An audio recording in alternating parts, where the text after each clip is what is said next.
Dear students, we are going to study a thermodynamic topics. Hess law of heat summations. ऊष्मा संकलन का हेस का नियम ला. What is the Hess law? It is important topic. ये सभी परीक्षाओं में लगभग पूछा जाता है, चाहे जेई हो, चाहे नीट हो, चाहे कॉलेज में. तो Hess law, it is important topics. If a reaction, suppose A and B is reactants, B is product, proceed by one method or more than one method. One method means A directly converted into B product. Okay. A directly किस में convert हुआ? B. Then मान लीजिए enthalpy change इसकी है del H. जब ए से B में डायरेक्ट कन्वर्ट हुआ तो इसकी एंथैल्पी चेंज कितनी है? Suppose it is del H. अभिक्रिया ऊष्मा कितनी है? तो reaction del H. That is the first method. B may be converted to B. Different methods. Other method like this. A go to X, X go to Y, and Y change in B. That is second method, second process to obtain the product B from reactants A. But means A go Y, change in the Y, and Y go in, X go in Y, or Y go in B. So enthalpy change of these step del H1, del H2, and del H3. Here Hess law is applied. Hess law, enthalpy change of a reaction is same whether this reaction occur in one step or various steps. अभिक्रिया चाहे एक पद में संपन्न हो, चाहे एक से अधिक स्टेप में संपन्न हो, ऊष्मा परिवर्तन enthalpy change will be the same, equal. So then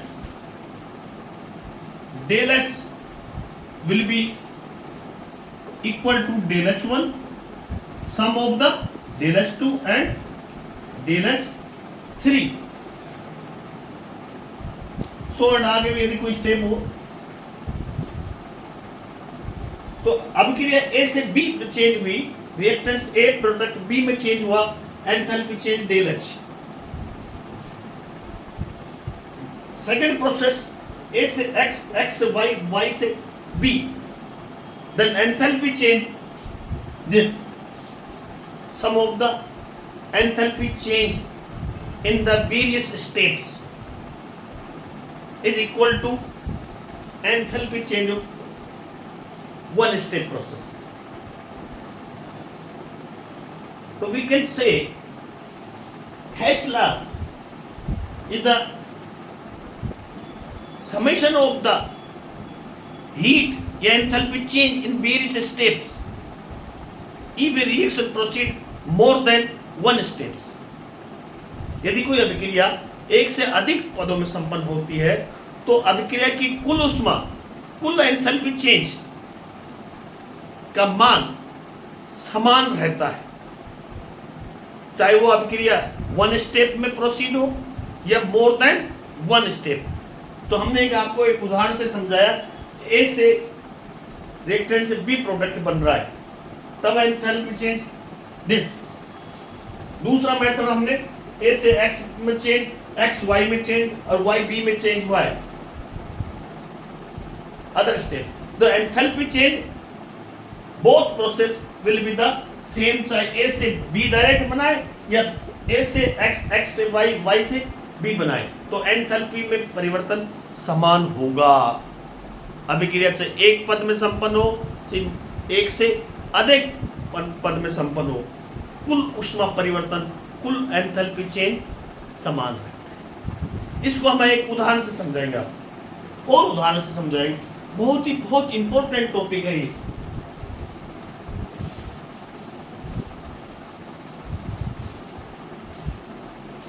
पहला उदाहरण, फॉर्मेशन ऑफ CO2।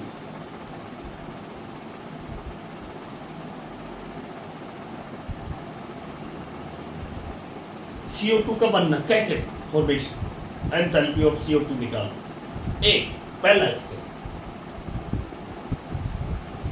कैसे बनाए, हम डायरेक्ट जो कार्बन है को O2 की उपस्थिति में बर्न कर देंगे, तो ये किस में चेंज हो जाएगा, CO2। एक विधि है, ये मेथड ही है। क्या है पहला मेथड, कार्बन डायरेक्टली बर्न इन O2, convert CO2 gas, then enthalpy change -94.5 kilo calorie. Okay, पहला स्टेप। दूसरा, पहला स्टेप में पहला method, first process. Second process, ये तो फर्स्ट प्रोसेस है और ये सेकंड प्रोसेस। ध्यान दीजिए, पहले हम कार्बन को ऑक्सीजन में जलाएं और CO प्राप्त करें। कैसे, ध्यान दीजिए, इंपॉर्टेंट टॉपिक है। हाफ O2, तो क्या बनेगा, CO गैस। फिर CO को ऑक्सीजन में जलाएं, बर्न करें, क्या प्राप्त होगा,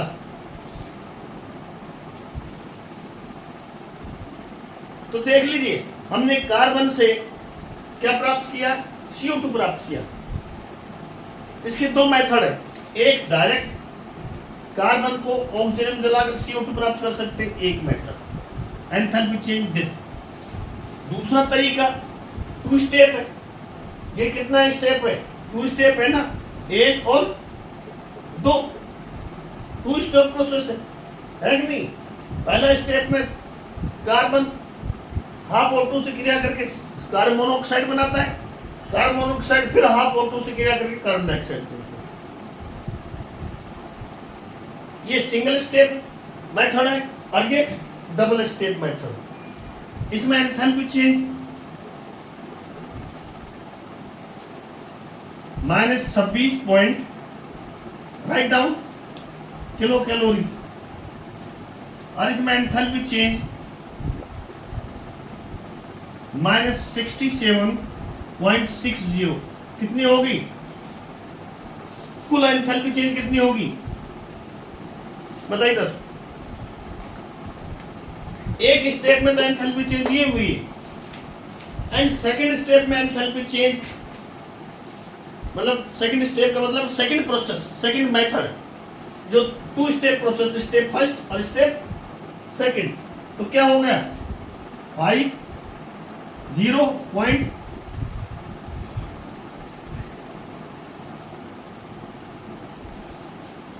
तो एंथैल्पी चेंज सेम, दिस और दिस।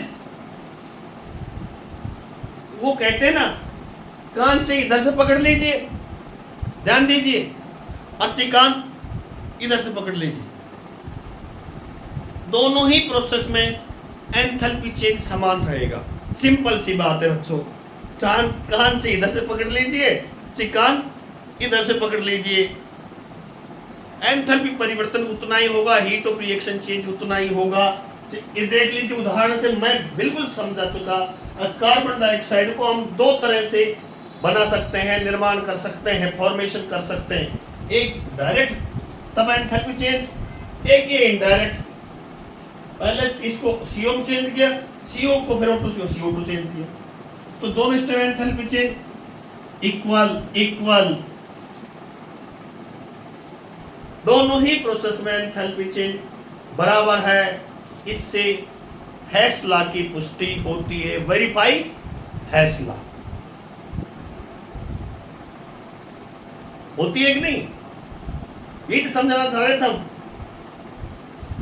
अब हम एक और उदाहरण लेंगे, बहुत इंटरेस्टिंग उदाहरण है। ऐसे याद समझेंगे तो बिल्कुल साफ साफ आ रहा है 94 जबकि ये 2 स्टेप प्रोसेस है और ये सिंगल स्टेप प्रोसेस है। अगला एक उदाहरण लीजिए।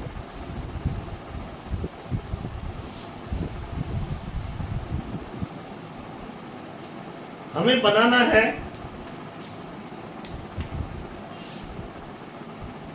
Formation of NH4Cl aqueous from HCl and दूसरा है NH3।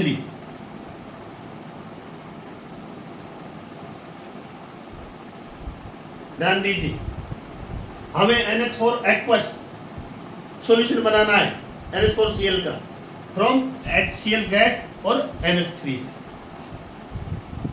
2 मेथड है, 2 विधियां हैं।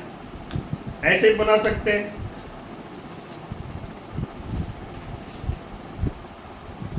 फर्स्ट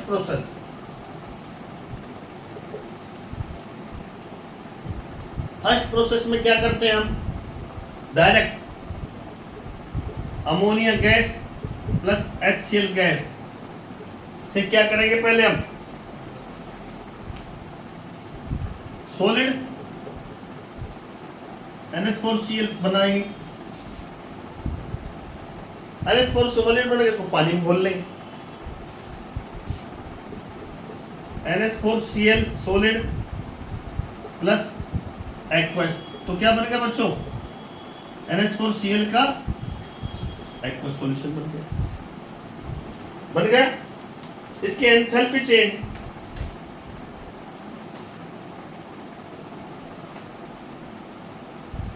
-34.30 लिखना चाहिए, बिल्कुल समझ जाएंगे।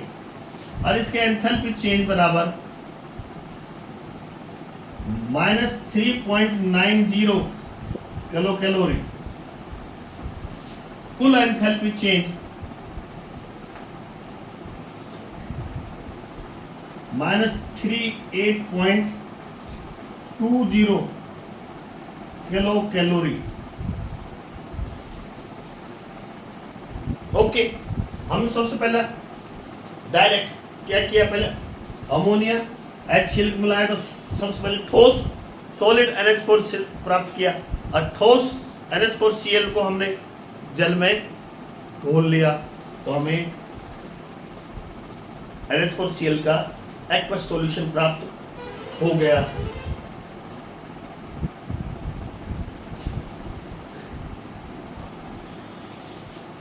क्या हुआ, किस किस का मिलान हुआ, CH3 गैस प्लस HCl, क्या क्या मिलाया हमने बताओ, ये मिलाया NH3 मिलाया, HCl मिलाया और पानी मिलाया, एक्वस मिलाया, तो क्या प्राप्त हुआ, NH4Cl हुआ कि नहीं, ये प्राप्त हुआ। दूसरा मेथड, सेकेंड प्रोसेस,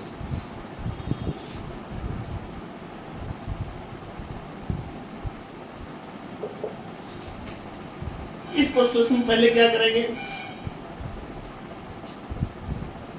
अमोनिया का तनु विलीन डाइल्यूट सॉल्यूशन बनाएंगे, HCl का डाइल्यूट सॉल्यूशन बनाएंगे और दोनों सॉल्यूशन को मिला देंगे।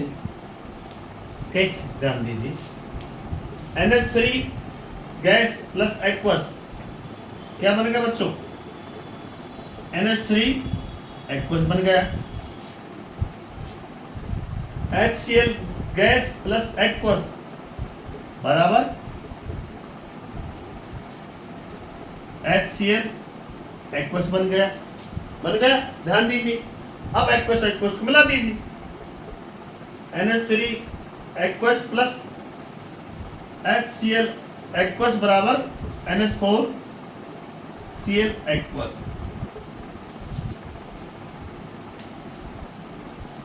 एंथैल्पी चेंज क्या होगा तीनों स्टेट में? इसमें -8.4 किलो कैलोरी, डेल एच इसमें है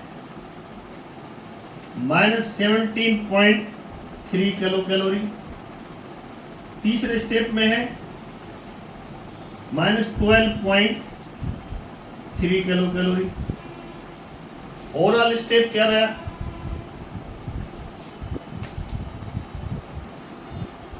ओवरऑल स्टेप में हमने क्या क्या मिलाया?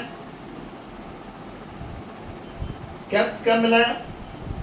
NH3 gas plus HCl gas plus पानी मिलाया, ये मिलाया ना, क्या प्राप्त हुआ? NH4 Cl aqueous. ये परिवर्तन कितना होगा?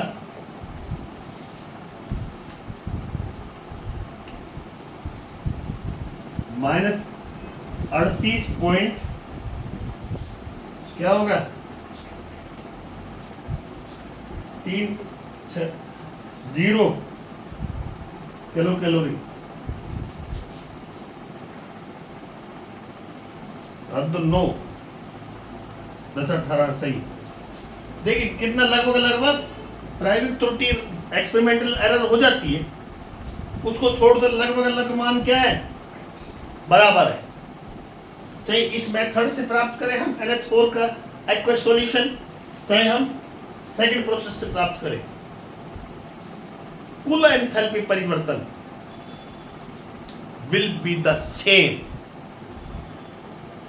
एग्जाम्पल से हम समझा चुके, इस विधि से कर लीजिए, चाहे इस विधि से एक्वस सॉल्यूशन बना लीजिए, एंथैल्पी परिवर्तन सेम होता है। यही से वेरिफिकेशन होता है किसका? हेस लॉ का verification. Verify the Hess law. Hess law क्या है? Enthalpy change of a reaction is same whether it occur one step और मोर देन वन स्टेप। ये सिंपल सी इसकी डेफिनेशन है। कोई डाउट हो तो बता दीजिए इसमें। ओके, पहले इसका बनाया, फिर एक्वस इसका बनाया, दोनों को मिला दिया, ये बन गया। तो ये था हेस लॉ, छोटा सा है, लेकिन एग्जाम्पल से जब हमने आपको समझाया तो आपको बिल्कुल समझ में आ गया होगा। किसी तरह की दुविधा नहीं होनी चाहिए। 2 एग्जाम्पल दिए, वो कार्बन डाइऑक्साइड गैस दोनों स्टेप्स बना दीजिए, चाहिए 2 प्रोसेस थे, यहाँ भी 2 प्रोसेस थे। Thank you very much.